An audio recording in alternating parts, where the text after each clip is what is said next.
Okay. Good afternoon. Good afternoon. How are you?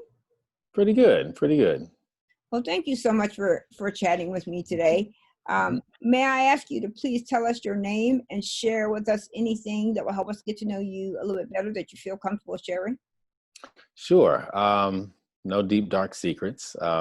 Name is Craston Artis. Craston Artis the second, or else my father would get upset. And I'm here in Raleigh, North Carolina. Um, have spent the majority of my time in the education space, starting out as a teacher in Chicago. I've done some consulting, worked at the state level, and now I'm kind of moving into more economic development, kind of an outgrowth of some of my passions around equity. Otherwise, I'm a husband, father, and love health and wellness. I've been studying yoga and meditation, things like that for years. So yeah, that's me. Excellent. Well, very, very nice to meet you. So, Mhm. is North Carolina home? It is in a way. I was a Air Force child, so I moved around a lot. But my extended family on both sides are here in North Carolina, about an hour away. So yeah, it's where my roots are. Okay. And so, why did you started out teaching? Why did you leave teaching? What was it that well, of course we know because you didn't get paid but $2 a year. But what's the other reason Right. why you left teaching? Yeah, and it was really tough. I really went in, trying to save all the black babies, and I just realized that obviously that's not realistic. But there's just a lot of systemic issues. I was a social studies teacher, and so I knew the curriculum they were giving me to teach was not what our children needed, especially coming out of an HBCU. I really had a keen eye for how what I was teaching was shaping their identity formation as Black children, and I had some issues with that. And so one of the reasons why I left was to work at the district level to try to shape that curriculum, and then just kind of moved from there. And what was in the curriculum that made you think this was not appropriate for our children? So it's interesting. John Oliver had a really good episode recently about the way U.S. history is taught, and he hit on a lot of points that I've noticed. I think one of the major things is how Black people, especially in history, are just kind of seen as some people kind of in the background that come and go. We aren't around until they start talking about enslavement, and then we show up. And then after the Civil War, we go away, and then we come back for the Harlem Renaissance, and then we go away again, and we come back for the Civil Rights Movement, not ever really giving a true treatment of how we built this country and all the other contributions that we make. And so Black children just leave thinking, one, I don't want to learn about this garbage anymore, and two, I don't see myself. And so like what is the point? And so then when we wonder why it's hard for Black people to really get their minds and activist energies wrapped around moving things forward for us, it's like, yeah, well, but we haven't been taught who we are and why that's meaningful in the first place. So that's a problem. So I'll tell you about. I'm old. I think I have some dinosaurs in my family. So that's how long I've been on the planet. But when I went to school in a rural area of South Carolina, Mm-hmm. I tell this story often. I was taught that Christopher Columbus discovered America. I was Mm-hmm. told that Black and brown people were nothing more than laborers. They did not have intellect and they were not smart. I was Mm-hmm. told that the world is best when white men are in the leadership roles and that Yep. Black women should stay home and have babies, which is the only thing they were really good at, in the old vernacular, barefoot and pregnant, right? Mm-hmm. And so as we come into the workforce, and I've been in information technology for 45 years, and I say this a lot, and it's gotten to the point where it's even annoying for me to say it to myself, but I have yet to be made a CIO or to be a leader in my field, although my work stands for itself, it speaks for itself. Mm-hmm. And so I will say, and one other thing I want to say, my husband is a teacher. He's a third grade teacher here in Durham. Oh, wow. Okay. We need Black men teachers. We need Black women teachers. Yep. And, I understand why you left, and it makes sense why you left. But one, I'll just use me. I could not see a future for myself because I saw no one that looked like me. There was no one there that told me what was possible, right? Mm-hmm. The clothes that I wore versus the clothes that my white colleagues wore looked like I had either been in a Goodwill store or I had found them on the side of the road. So my view and my vision of myself was distorted. And I did not have a sense that I would be anybody, that I would matter, that my contributions to the world would be anything, because so much of my elementary education was such that I wasn't all the way from, my first grade all the way to high school. And then when I graduated from high school, I got an invitation to go to a college, but I went into computing. And for probably the first 10 or 15 years, to me, it was the worst decision I'd ever made. The only reason I stayed because it paid so damn well. It just paid well. So it allowed me to provide for my family. And that's why I still stay, because it allows me to provide for my family. Yeah. But I don't feel like I matter. And so people like you, so you're beautiful, you're articulate, you're smart. A little Black boy needs to see you. And so even as you're doing your own thing, you're doing economic development, some of the other stuff, they need to see you. They need to see you and see what is possible. And not through social media, right? Because our social media stuff is kind of noise. But, to go back into the schools and mentor, to go back into schools and read with boys, educationally, we are behind the 8 ball almost all the time, right? So I have a doctorate degree, but I'm still behind the 8 ball. My academic intellect is always questioned, right? So I'm not as smart as my colleague sitting next to me that's white or Black. I'm not. You were talking about teaching, so I create a course that is pertinent right now, that deals with gender, poverty, race, through the lens of emerging technologies, right? So when these new technologies come along, and I'll tell you what I tell everybody, my favorite Sam's story. So I go to Sam's Club a lot. They have an app on your phone that you click on Sam's, you scan all of your items, you slide to pay, it puts up a QR code, you scan the code and walk out the door. You don't ever have to interact with a person unless you are buying alcohol. Well, the majority of people who work in Sam's, Black and brown. So when this becomes a reality, they're going to be the people that are displaced. When you think about COVID, if you think about automation and artificial intelligence and machine learning and robotics and biometrics and all these other things, if the companies who are driving this knew this pandemic was going to be what it is now, they would not be in the economic situations they are now. So you can bet real money they're going to be prepared the next time. And for Black and brown people, we need to retool our skills. We need to rethink about our skills so that we can become a part of that.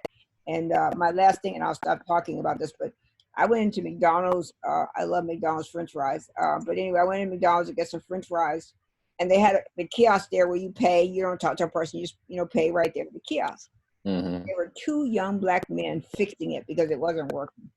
And that's Charlie and the Chocolate Factory story. It's exactly that. And I don't know if you've seen Charlie and the Chocolate Factory, but do you remember when the father is laid off because secrets are being stole out of the company, and then he's hired back to fix the machine that had replaced him? That's the American story, and that's what we as Black and brown people need to understand in order to participate in these future markets. And this is important in your economic development stuff. So make sure you figure out how this is going to work too. We need to be in that workforce. We need to be able to be a part of that workforce. So if you've been a truck driver or you work in a grocery store, whatever it is, you need to retool so you can then go and work in these other areas. Because they're going to need, STEM is one of the few fields that have the lowest unemployment, highest paid, least rewarding careers that there are. Right. Yeah. And it's definitely something that's been on my mind. My focus with this upcoming project is Southeast Raleigh. And, one of the things that I've had conversations with people are around technology. Like I've had a chance to work with a few ed tech companies, and I know, the way things are moving and the way we are trained and not trained, yeah, we will be the ones that are replaced. And so we have to be not only the people who are, more of us need to be trained on how to move in that field, but we need to be entrepreneurs. So we need to be the ones who are starting the businesses and taking advantage of, because the things that Amazon does in logistics, you can do at a local level. You just have to, put your app together and figure it out. But we have to give people the opportunity to do that. Absolutely. And so what is it like to be a Black man in America in all the spaces, work, play, living, all that? What is it like to be a Black man in America? Oh, such a large question. So the first thing that comes to mind is being a father. And I have a daughter and 2 boys. And so I think very intentionally, particularly with the boys, about trying to raise them to think, large, dream big, and at the same time understand the challenges that are out there facing them. Not that Black women don't face challenges, but just some of the differences. And so even just down to their schooling, like I make it I purposefully, visit their school regularly. My wife and we go up, I have conversations with them, letting them know, what I know about education and my experience.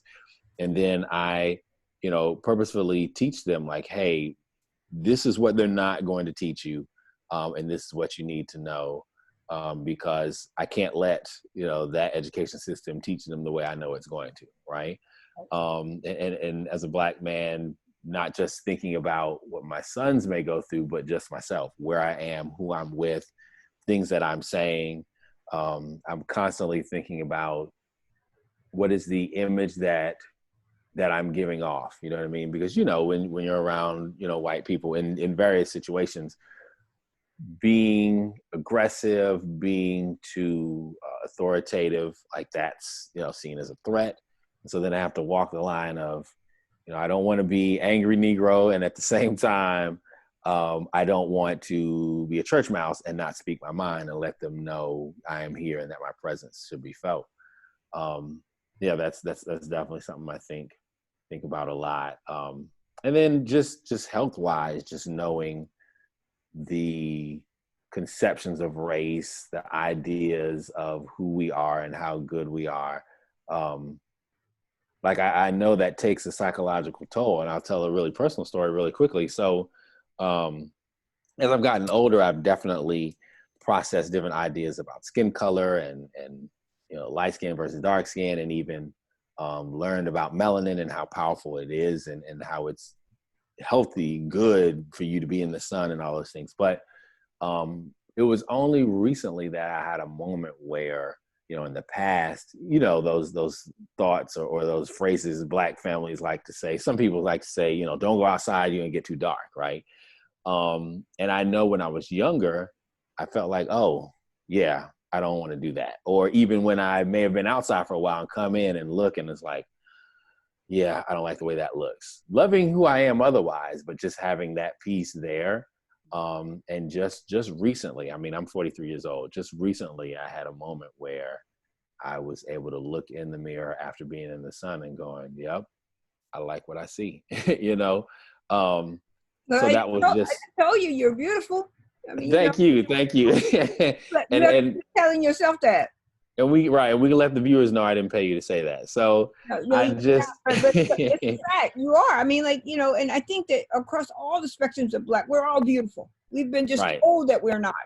So we have to constantly reaffirm that to ourselves. You have to walk into the mirror and walk. Damn, I look good. Walk by that mirror and tell that mirror that. So that it becomes ingrained in who you are, because we're so often painted as threatening, aggressive, whatever else, and that what our hair and the way we dress, that's just not appropriate. That's just not whatever this. So, tell that Black man he's beautiful every single day. Remind your wife and make sure you tell her she's beautiful too. But, y'all make sure y'all have to, because we are.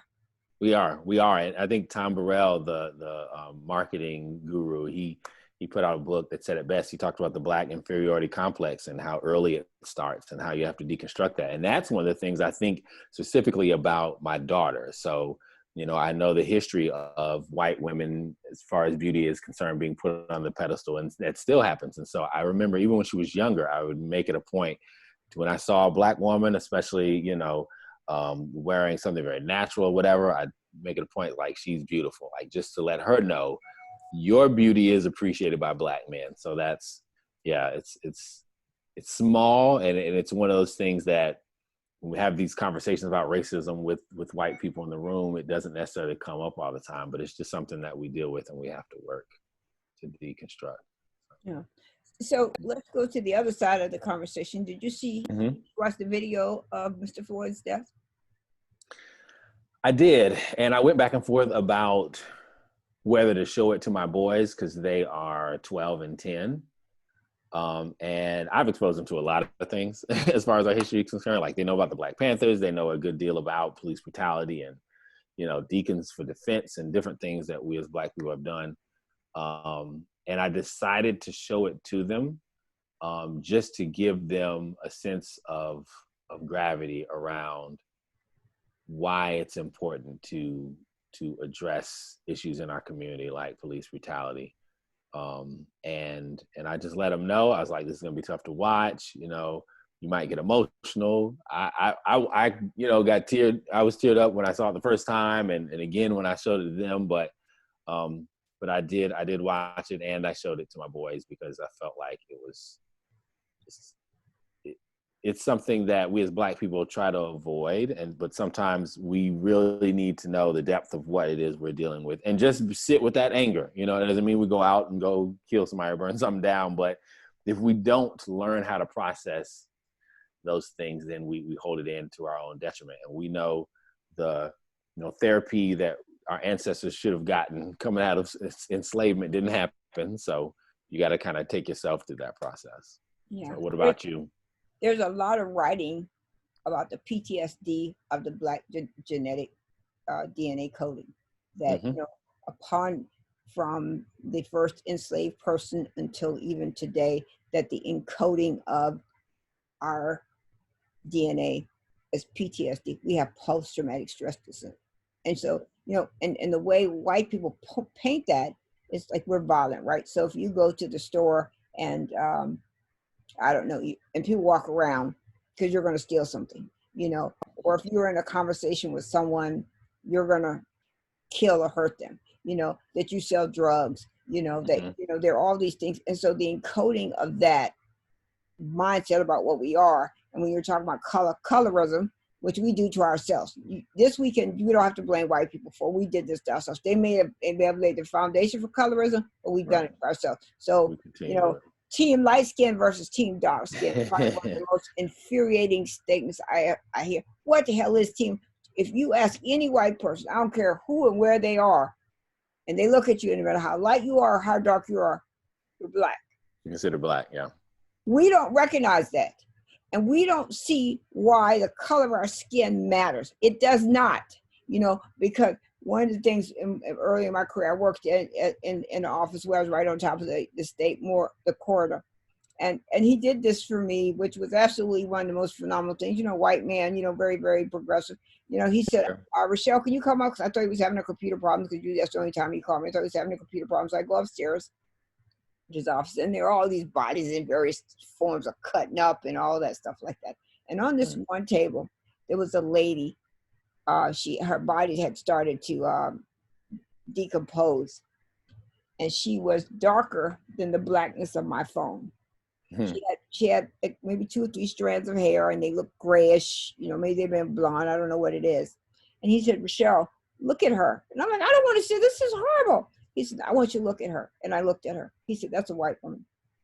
And to me, the fact that we while we're breathing and blood is running through our veins, our skin color matters. But when we die, we all become dark, whatever dark is. And so Black people haven't recognized that, being told that this need to separate from each other, that, you're better than me, that you're this, and we are Black. And there's a period right at the end of that. We are Black. That's it. We're not light Black, we're not dark Black, we're not blue Black, whatever. We are Black, period. And we need to get that. And so, okay, we don't have very much time. I'm sorry for running over again. No problem, no But I problem. want you to talk about your program that you're talking about, the economic work that you're talking about doing. Yeah, so Southeast Raleigh, predominantly Black area of the city, and like most areas, history of segregation and redlining and all the things that undermine Black communities. It's an effort to address those historical issues, address issues that have come up with COVID recently, and I'm looking at it from a different angle, because what we often have is cities or counties that have these large strategic plans, and they'll usually more recently include more vulnerable communities. And then you have organizations, banks, CDFIs, nonprofits that provide technical assistance to businesses.